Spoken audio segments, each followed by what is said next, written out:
I can tell you that for me, I try to really balance both because I'm kind of a nerd. So it's important for me to put the effort.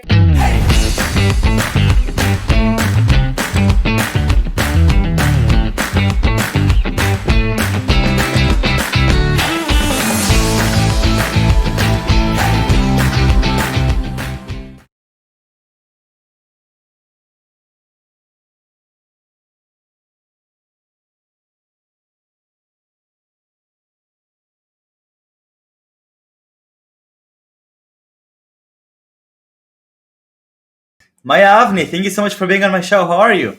I'm good, Michael. It's so great being here. Well, obviously you're good because you're at the GSB right behind you. Now you're not actually outside in front of the GSB, but you are in very close proximity, right? Yeah, that's true. I'm on campus right now. Actually, I live here, so it's really, really nice. It is, though, sunny, as you can see in the picture, so I like it. It is. No, no, it's beautiful. And actually, I think this episode is likely, I think it airs in about December. So I'll be getting ready to come back to campus. But you've had the privilege of being on campus throughout a lot of this COVID situation. So I'd love to both, talk about your journey going from 8200 to different startups as QA to Google, and now most recently Stanford Graduate School of Business. But I'm particularly interested to hear about how you've dealt with COVID as part of this incredible business school program and what the GSB is all about. Anyways, Maya, take me back first of all. Who is Maya? All the way back to the 8200 days, and how do you go about this path to end up at the GSB? Wow. Okay. So that's a lot. So let's start. And if you want to stop me, just feel free, obviously. So I think actually maybe I can start even from my high school. At high school, I was a dancer, actually, which is pretty far away from everything that I'm doing today. I loved it very much. And then when it was time to go to the army, like everyone in Israel, when you get to the age of 18, you have to go to the army. I really wanted to do something super meaningful. So I decided to drop my dancing kind of path. And I went to 8200. 8200 for me was the first time that I fell in love with technology. This is how I see it. First time that you are exposed in a very young age to really some crazy things that we can do thanks to technology. I spent there 3 years and I really knew that whatever I'm going to do next is going to be around technology. I didn't know what it was going to be, but I knew technology will definitely be part of my life going forward. And then after that, I did like every Israeli, I went to Central America, did a few months there, cleaned my head, thought about what I wanted to do. When I came back, I decided to start engineering in Tel Aviv University. And while I was doing my engineering degree, I started working at Google. And that was a very meaningful stop in my way. I spent there 6 years. I absolutely loved the company. And after 6 years, I felt like there are a lot of things out there that I don't know, and I'm not really sure how I'm going to explore those things.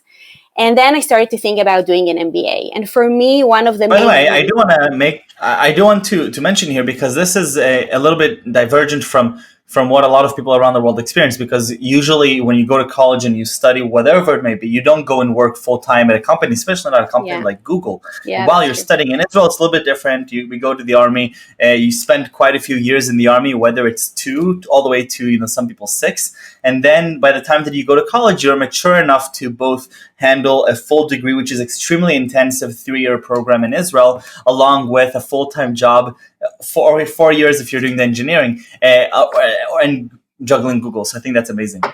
Yeah. So I started working at Google at my second year of the university. So it was really challenging, but I can say that Google is such an amazing place in the sense that my first conversation with my manager was, okay, we want to keep you the top of your class. So it's very, very important for us that you keep putting the effort that you need in university and whatever you need. So that was really amazing to kind of combine the both. Sure. So talk to me about this how do you think about going through an MBA? Because you're spending 6 years at Google, you're really amazing work there. I saw you quite a few times at Google for Startups building, just in the months leading up to Stanford. But what makes you want to go do an MBA, stop your career wherever it may be, and go become a student again? Yeah, I mean, I think the first question that a lot of people ask themselves is whether or not MBA really worth it. It's exactly how you said. You take 2 years break from everything you're doing in your life. Like the opportunity cost here is so big. You're losing 2 years of salary. You're losing 2 years of maybe promotions and like what you're going to do next. And a lot of people feel like maybe it's not the best choice. Like it really depends on who you ask. And I totally get that, to be honest. You need to sacrifice a lot. But then again, you have to ask yourself why you want to do it and why you actually are doing that. And I think that for me, the answer was, first of all, as I started to say, I wanted to explore more options. Here in Stanford, I think about everything that I did last year. I'm now on my second year. So I think about everything that I did last year. Where in my life would I have so many opportunities just kind of squeezed into this 1 year that I think about all the things that I did last year, experience in VC, in different tech companies, in product, in things that I never did before. So for me, first of all, it was like a safe space to explore other things that I've never done. So that was first. The second thing that I think is even more important is thinking for the long term. And this is like the main reason why I'm here, because thinking for the long term, I think about who am I as, like, first of all, employee, but after that as also maybe a leader, a manager. What do I bring to the table? And I think that in terms of my skill set, I really wanted to make sure that I have like a very diverse skill set. And I wanted to make sure that when I'll want to be like a manager, maybe a founder going forward, I bring to the table valuable stuff, both in terms of skill set, but also who am I as a person, what my values are. And Stanford is a lot about the values and who you are as a leader, what kind of things are important for you, what kind of thing you want to push forward. And I think that the last thing that kind of brought me here was the community. In a second, you are part of this amazing community of like the best people here in Silicon Valley. The Israelis are like a very nice group that we all know each other. So, And it's Maya, really I have to ask you. I have a few, short questions and answers, because I think that it's incredibly important to understand the context of what a business school environment is like. I did not go to business school myself, not yet at least, but I did get to experience from the side, and just hanging out with you around campus, because especially at Stanford, it's like all intertwined. We sometimes go to the same classes. I believe that you took a class recently with my girlfriend, right? And she's in the undergraduate school. So quickly, who is the type of person that you would find at the GSB? Give me some high level characteristics. What are they like? You'll find all types of people, really, but the best ones. That's like And very what does that high mean? level. Is that the most hardworking, the most humble, the nicest? What does it mean, the best people? I think, the most humble, I don't know if the most humble, but like definitely people around Not the here GSB, yeah. are very humble. All of the things that you said, like everyone is coming from a very different background, having like a Right. different background. I mean, both industries, but also from everywhere in the world. So a lot of hardworking people doing their best, to excel and be the best in everything that they're doing. But also there is a huge emphasis of what kind of person you are. And like Right. being good people, being good friend, what kind of values are important for you. These are things that we talk a lot about here. And Actually, one of my impressions by meeting a lot of the people in your cohort is that every single person is a leader in their community. And when you say, the best people, what I'm thinking to mind is whatever your circumstances were, you made the most out of it and beyond, and you've excelled in your circumstances. You've helped improve the lives of others. Talk to me. So you mentioned, being good people and being in touch with yourself. Touchy Feely. I heard about that class from so many different people. Why is this a good representation of what the GSB encompasses? So Touchy Feely, the official name of the class is Interpersonal Dynamics. I'm just taking the class right Much more now boring. this quarter, and yeah, it is a very special class. You spend a lot of hours per week with a very small group of people, and basically, it's kind of a safe place to work on your communication skills and how do people like feel about specific actions that you're doing, and it helps you understand what kind of message you deliver to the other side, and maybe how can you improve and be more efficient in the things that you want to say and how you're saying that. It's actually really interesting because all the alums, the Israeli alums at least, that I met like a year ago, even some that graduated like 20 years ago, all of them are saying that this was like the most meaningful experience for them from the GSB. Wow. So yeah, so I'm doing it right now. So maybe we can speak like in a few weeks to see whether or not it's the case for me. I guess it will be. So, in a higher level, you're thinking about graduate school of business at Stanford, and all of a sudden you have a class which is all about working on your personal skills, and people call it touchy feely, and it sounds to me like my perception of the business school up until now was you're coming, you're learning how to do accounting, you're learning how to hire people, how to fire people, and how to raise money. But it sounds like it's a little bit more complicated than that. What do you get out of a business school program? And this is especially, I think, important because it's sort of like a black box to a lot of us in the undergraduate world who don't really understand why would people go do an MBA when now there's a lot of movements that are saying maybe you can just go into the business world and get those skills yourself. Yeah, that's a great question. So I think, first of all, the beautiful thing about Stanford is from your second quarter here, you can choose electives and you can build your own schedule and kind of focus in the things that you're interested the most. So depending on what your goals are, like people are coming here wanting to be better in finance, in investing. People are coming here wanting to build their own startup and learn more about entrepreneurship and VC. So it really depends on what you want, but you can get everything, honestly. So it's like probably one of my advices would be to come here a little bit focused on what you want to achieve here, because otherwise you can really like get lost in all the things that you can do here. But you can really get it all. So there are a lot of people here that are working on their startups, taking a lot of entrepreneurship classes, right, meeting a lot of different VCs.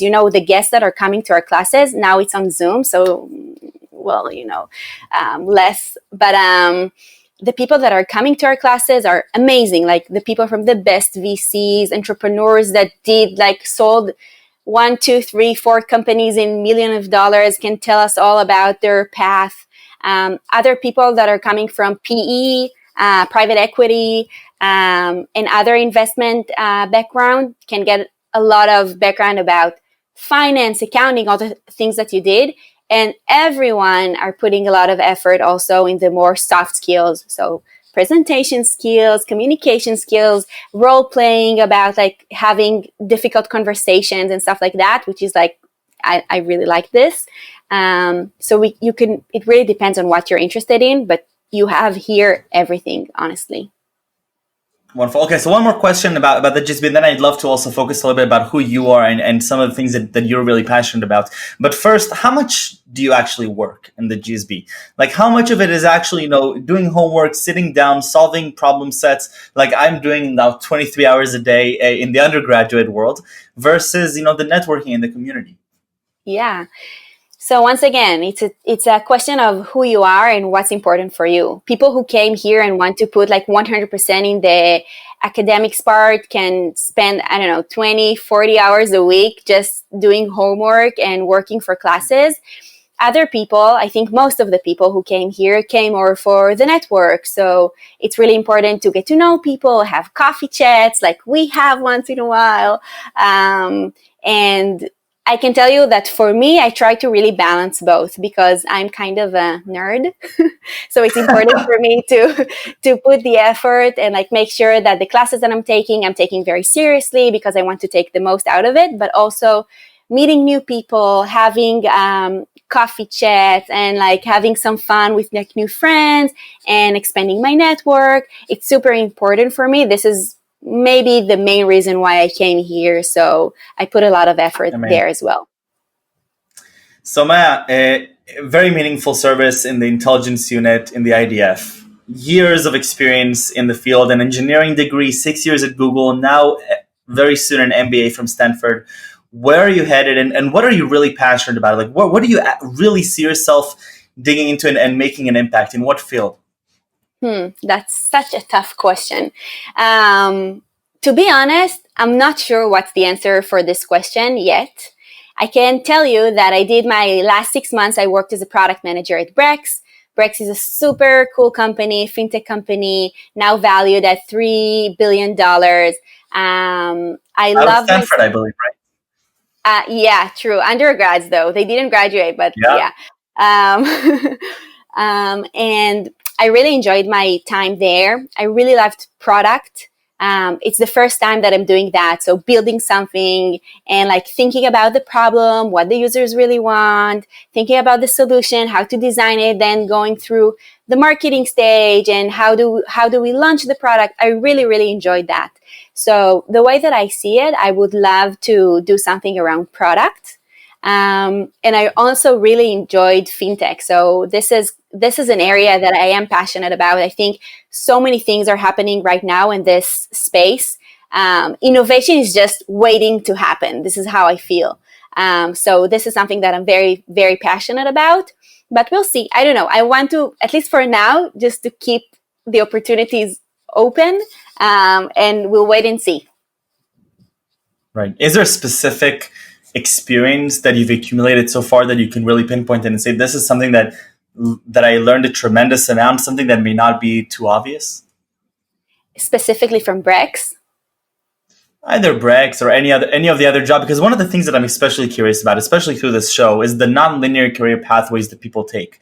And like many others, it's a non-linear career. You're moving from the IDF to studies, to a corporate, to a business school, and you're getting all these incredible experiences that I'm sure that when we'll do this chat again in 10 years after you've impacted millions of lives with whatever you'll do, it's always interesting for me to gather this insight from along the journey. So what are some pivotal moments in your life that you really are going back to and thinking, wow, I'm so glad that I had that experience, even though maybe I didn't realize the value of it at that moment?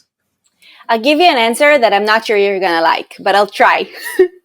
I think that one of the most important things that I learned, that change is always positive, always. Doing a change, going outside your comfort zone, you always learn a lot. And the things that are most important to learn about are the things to understand what you really want to do, what really interests you. Not everybody knows it. Like, what is the perfect job for you? Why you want to be an entrepreneur? Is it really the thing for you? Why you want to go to product? Why you go, like, try to understand exactly what you're looking for. Like, what is your perfect role? What is your perfect company? And try to understand the why. I think these are kind of the questions that I've been asking myself a lot lately. And these are the type of answers more accurately, that will help me shape my next step and understand what kind of job I want to do that will make me feel happy, make me feel like I have a huge impact. And every time that I did a change, that helped me to take another step forward to understand the answers to those questions. Amazing. Maya, I want to thank you again for being so generous with your time. I did like that answer very, very much. And I want to thank you also for being such a pivotal and important part of my journey at Stanford. So our countless coffee chats and your help with everything. It's warming to have such a strong Israeli society within Stanford. Like half of my professors somehow every quarter are Israeli, which is just phenomenal. But having classmates and people that I can look up to, like yourself, that are helping along the journey. So thank you for that. Before we go, I have the last question, the most important one, 3 words that you would use to describe yourself. That's a tough one. Okay, for me it will be friend, curious, and problem solver. You'll give me the last one as if it was a one word. There is a hyphen in there. Exactly. Friend, curious, and problem solver. Maya, thank you very much. Toda rabba. Best of luck with finishing this year at the GSB. I definitely hope to see you either in January or in March. when I'm finally back in campus and I can be in that wonderful weather. Not that it's not that bad in Tel Aviv, I have to say, the weather, but I think there's less protests on the streets of Stanford right now. But I'm looking forward to seeing you again soon. Thank you, Michael. Looking forward. Bye bye. Take care. Bye.